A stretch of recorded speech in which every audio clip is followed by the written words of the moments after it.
الحمد للہ رب العالمین الصلاۃ والسلام علی خاتم النبیین وعلی آلہ وصحبہ اجمعین اما بعد فاعوذ باللہ من الشیطان الرجیم بسم اللہ الرحمن الرحیم قال اللہ تعالی فی سورۃ ہود قالوا يا صالح قد كنت فينا مرجوا قبل هذا أتنهانا أن نعبد ما يعبد آباؤنا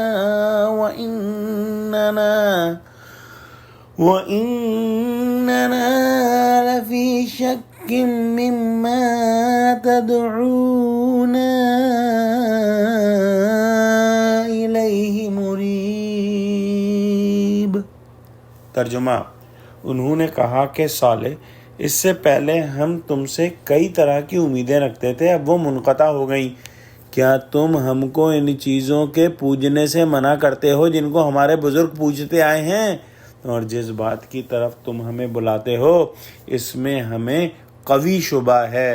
جب حضرت صالح علیہ السلام نے اپنی قوم سمود کو توحید کی طرف دعوت فرمائی اور ان کو مغفرت کی اور توبہ کی تلقین فرمائی اور بتایا کہ اللہ بہت بخشنے والا ہے، بہت قریب ہے، دعا کا قبول کرنے والا ہے، تو اس قدر پیاری نصیحتوں پر قوم نے جو جواب دیا وہ ہم نے اس آیت میں پڑھا کہ انہوں نے اپنی بیزاری ظاہر کی حضرت صالح علیہ السلام سے اور بتایا ان کو کہ ہم تو تم کو بہت قابل اور بہت جو ہے وہ کامیاب ہونے والا انسان سمجھتے تھے، اور ہماری یہ امیدیں تم سے منقطع ہو گئیں، یعنی تم سے امید تھی کہ آگے چل کر بڑا فاضل اور نیک مرد ہوگا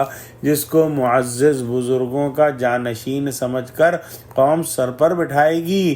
تیری پیشانی سے رشد و صلاح کے آثار جو نمودار تھے، سب کو توقع تھی کہ مستقبل قریب میں بڑا فائدہ تجھ سے سب کو پہنچے گا۔ رائے و تدبیر، صلاح و مشورہ سے اپنی قومی بھائیوں کی رہنمائی کرے گا اور نہایت قوت قلب کے ساتھ آبائی مذہب یعنی شرک اور بت پرستی کی حمایت اور تائید کرے گا۔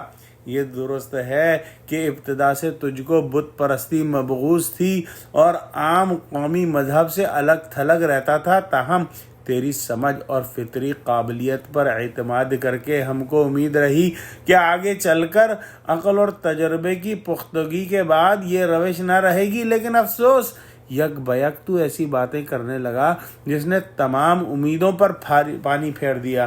تو نے ہمارے آباء و اجداد کے قدیم مذہب کے خلاف اعلانیہ جہاد شروع کر کے سب توقعات کو خاک میں ملا دیا۔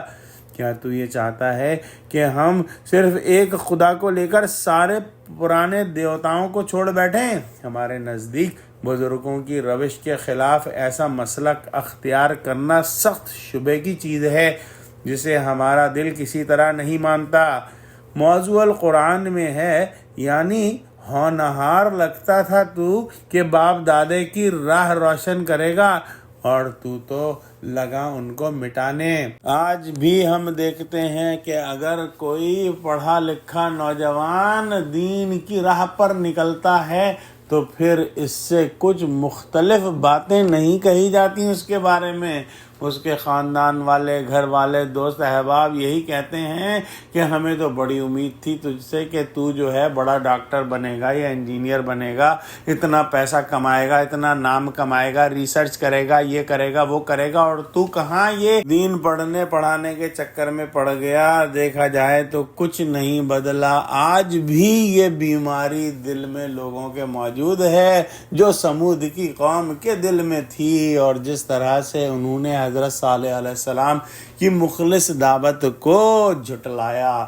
دعا کرتے ہیں کہ اللہ سبحانہ و تعالی ہم کو قلب سلیم عطا فرما اور ہم کو دینی تعلیم حاصل کرنے والا اور علماء کا احترام کرنے والا بنا۔ آمین۔ وآخر دعوانا الحمدللہ رب العالمین۔ والسلام علیکم ورحمۃ اللہ وبرکاتہ۔